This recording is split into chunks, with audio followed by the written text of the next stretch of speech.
Hey foodies, welcome to liveloveloverecipes.com.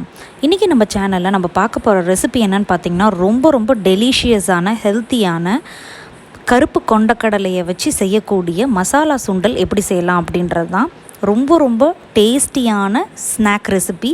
Evening சாப்பிட்டோம் அப்படின்னா நம்மளுக்கு நல்லா ஃபில்லிங்காகவும் இருக்கும், ரொம்ப டேஸ்டியாகவும் இருக்கிறதுனால நம்ம நிறையாவும் சாப்பிடுவோம். வாங்க இது எப்படி செய்யலான்றதை பார்க்கலாம். ஃபர்ஸ்ட் இந்த ரெசிபி செய்கிறதுக்கு ஒரு அடிகனமான பாத்திரத்தை சூடு பண்ணிக்கலாம்.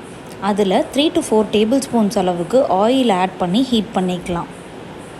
ஆயில் நல்லா சூடாகணும். அதுக்கப்புறமா ஒரு 1 டீஸ்பூன் அளவுக்கு கடுகு ஆட் பண்ணி பொரி விடுங்க.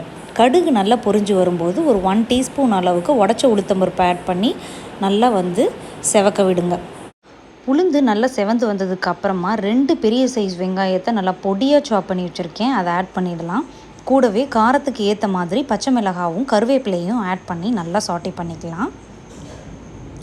இந்த ரெசிபிக்கு மிளகாத்தூள் காரத்தை விட மிளகாவோட காரம் தான் நல்லாயிருக்கும், அதனால் நீங்கள் மிளகாவே ஆட் பண்ணிக்கிறது பெஸ்ட் ஆப்ஷனாக இருக்கும். இப்போ எல்லாத்தையும் நல்லா மிக்ஸ் பண்ணி விட்டாச்சு. இது கூடவே ஒரு 1 டீஸ்பூன் அளவுக்கு ஜிஞ்சர் கார்லிக் பேஸ்ட்டை ஆட் பண்ணிவிட்டு நல்லா சாட்டே பண்ணிக்கோங்க.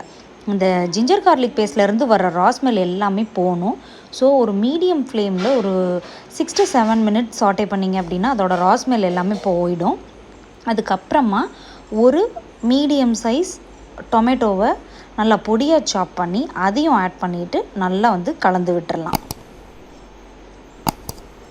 ஸோ இந்த ரெசிபிக்கு அதிகமாக தக்காளி தேவைப்படாது. ஸோ மீடியம் சைஸில் இருக்கிற தக்காளி ஒரு தக்காளி போதும். இப்போ இது எல்லாத்தையுமே நல்லா வதக்கி விட்டதுக்கப்புறமா இதில் நாம் ஸ்பைஸ் பவுடர்ஸ் ஆட் பண்ணிக்கலாம். 1/4 டீஸ்பூன் அளவுக்கு மஞ்சள் தூள் ஆட் பண்ணியிருக்கேன். ஒரு 1.5 டீஸ்பூன்ஸ் அளவுக்கு பெப்பர் பவுடர் ஆட் பண்ணியிருக்கேன். கூடவே ஒரு 1 டீஸ்பூன் அளவுக்கு ஃபெனல் பவுடர், அதாவது சோம்புத்தூளும் ஒரு 1 டீஸ்பூன் அளவுக்கு கியூமின் பவுடர், அதாவது ஜீரகத்தூள், இது எல்லாத்தையுமே ஆட் பண்ணிவிட்டு நல்லா கலந்து விட்டுறலாம். இதில் தண்ணி எதுவுமே தெளிச்சிடக்கூடாது.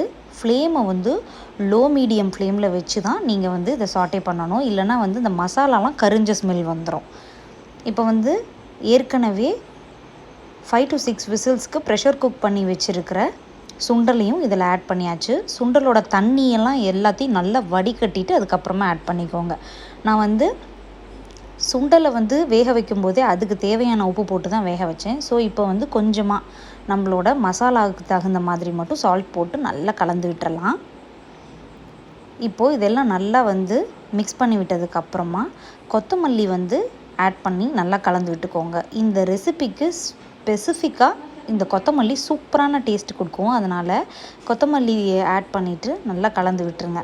அதுக்கப்புறமா ஒரு கைப்பிடி அளவுக்கு இருக்கக்கூடிய தேங்காவை எய்தர் நீங்கள் பேஸ்ட் பண்ணியும் சேர்த்துக்கலாம், இல்லைனா இந்த மாதிரி உதிரியாகவும் அப்படியே கிரேட்டட் கோகோனட்டையும் சேர்த்துக்கலாம், ரொம்ப நல்லாயிருக்கும். நான் இன்றைக்கி கிரேட்டட் கோகோனட் தான் சேர்த்துருக்கேன். நீங்கள் கிரேட்டட் கோகோனட்டில் கொஞ்சமாக தண்ணி விட்டு மிக்சியில் அரைச்சி சேர்த்திங்கனாலும் இந்த ரெசிபிக்கு ரொம்ப நல்லாயிருக்கும். அவ்வளோதான். இந்த தேங்காவை ஆட் பண்ணிவிட்டு ஒரு 2 மினிட்ஸ் நல்லா கலந்து விட்டுட்டு குக் பண்ணிவிட்டு ஃப்ளேமை சுவிட்ச் ஆஃப் பண்ணிட்டீங்க அப்படின்னா சூப்பரான நம்மளோட மசாலா சுண்டல் ரெடி ஆகிடுச்சு. ஏற்கனவே நம்ம சேனலில் இந்த கருப்பு கொண்டக்கடலையை வச்சு எப்படி கிரேவி செய்கிறது அப்படின்றது காலா சன்னா கிரேவி அப்படின்ற ரெசிபி இருக்கும். நீங்கள் கண்டிப்பாக அதையும் போய் செக் பண்ணி பாருங்கள். ரொம்ப ஹெல்த்தியாகவும் டேஸ்டியாகவும் 1 pot ரெசிபியும் கூட அது. அதே மாதிரி இந்த ரெசிபியும் ட்ரை பண்ணி பார்த்துட்டு எப்படி வந்ததுன்றதை கமெண்ட்ஸில் சொல்லுங்கள். இந்த ரெசிபி உங்களுக்கு பிடிச்சிருந்ததுன்னா மறக்காமல் நம்ம சேனலை சப்ஸ்கிரைப் பண்ணுறதோட மட்டும் இல்லாமல் கண்டிப்பாக ட்ரை பண்ணியும் பாருங்கள். தேங்க்ஸ் ஃபார் வாட்சிங்.